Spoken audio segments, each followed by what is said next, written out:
এই ছবিটা আমি আঁকছি শ্রীবান্স নামের একজনের দেওয়া টপিক অনুযায়ী। আমি কিছুদিন আগে একটা পোস্ট করেছিলাম যেখানে বলেছিলাম তোমাদের কমেন্টের ভিত্তিতে আমি ছবি আঁকবো।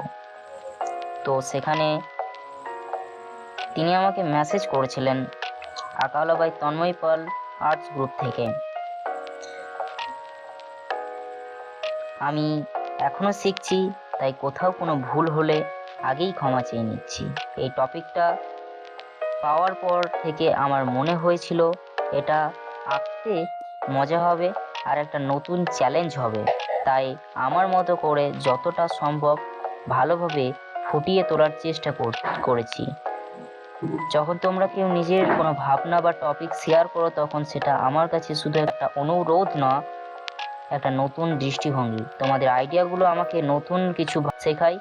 এই ছবিটার প্রতি রেখায়, প্রতি রঙে আমি সেই ভাবনাটাই ধরার চেষ্টা করেছি। এই কাজটা করতে গিয়ে অনেক কিছু শিখলাম। তোমরা যদি তোমাদের ছবি দেখতে চাও তাহলে তোমাদের আইডিয়াগুলো কমেন্টে জানাও। কে জানে, হয়তো পরের ছবিটা তোমার ভাবনা থেকে আসবে। তোমাদের ছোট্ট একটা কমেন্ট থেকে অনেক বড় অনুপ্রেরণা আসে।